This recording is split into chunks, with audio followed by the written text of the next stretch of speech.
Budget ঘাটতি কি? প্রতি বছরই এটা একটা বড় বিষয় ও আলাপ হয়ে দাঁড়ায়।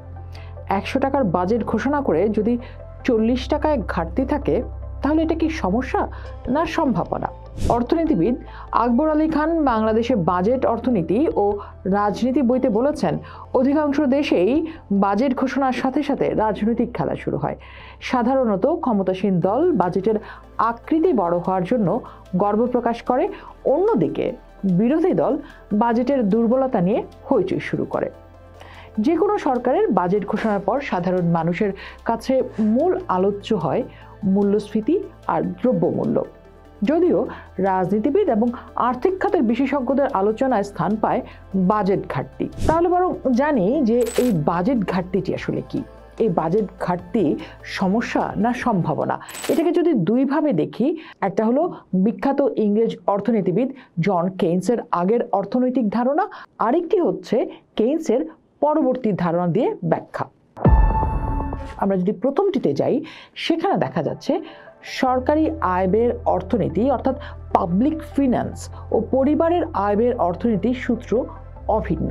যেমন কোনো পরিবার যদি তার আয়ের চেয়ে ব্যয় বেশি করে, তাহলে সে পরিবার দেউলিয়া হয়ে যাবে এবং দুর্দশাগ্রস্ত হতে পারে। অর্থাৎ প্রত্যেক পরিবারের দায়িত্ব হলো বিপদের জন্য সঞ্চয় করা, সঞ্চয়ের অর্থ দিয়ে বিপদ মোকাবেলা করা। কিন্তু ঘাটতি বাজেট হলে কোনো দুর্ঘটনা ঘটলে তা মোকাবেলা করার শক্তি থাকবে না। বাজেটে আয় ব্যয় সমান হতে হবে এবং বাজেট যদি ঘাটতি হয়ও তবে তা হতে হবে অল্প।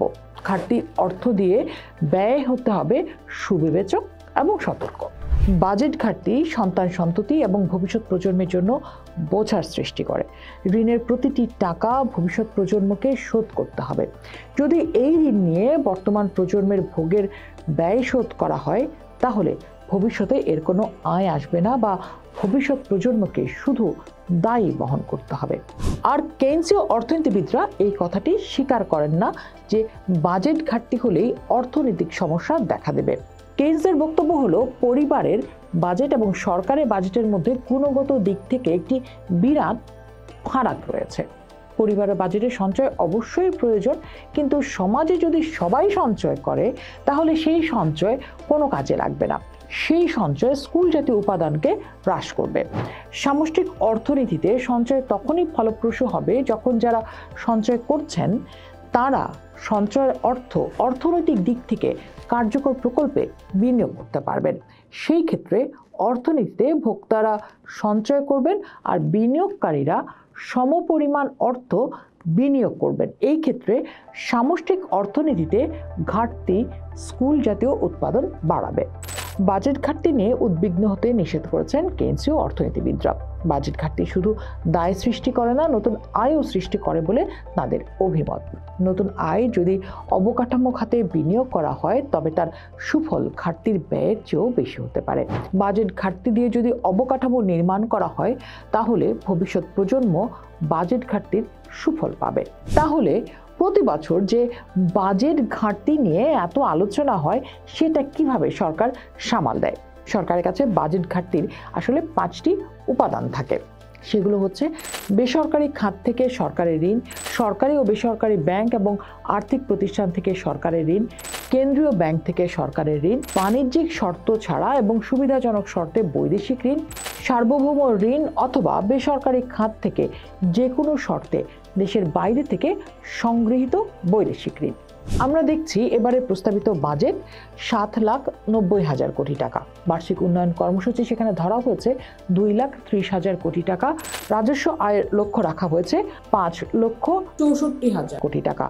আর ঘাটতি থাকছে 2,26,000 কোটি টাকা। বিশ্বব্যাংকের ঢাকা কার্যালয়ের সাবেক মুখ্য অর্থনীতিবিদ জাহিদ হোসেন গণমাধ্যমকে এক সাক্ষাৎকারে বলেছিলেন, বাজেটের দুটি দিক রয়েছে, অর্থায়ন কিভাবে হবে, কিভাবে খরচ হবে। বাজেটের অর্থায়নে এনবিআর এর পাশাপাশি এনবিআর বহির্ভূত খাত থেকে কর আদায় করা হয়। আগামী অর্থ বছরে এই দুটি খাত থেকে 5 লাখ কোটি টাকার বেশি আদায় করা মুশকিল। অতীতে কখনোই এত রাজস্ব আদায় করা সম্ভব হয়নি। বাজেট ঘাটতি 2 লাখ কোটি টাকার বেশি যেন না হয় বলে তিনি সাবধান করেছিলেন। এই ঘাটতি পূরণ করা সম্ভব হবে না বলেও মন্তব্য তার। সব মিলিয়ে বাজেটের আয়ের পরিমাণ 7,20,000 টাকার মতো হওয়ার কথা বলেছিলেন তিনি।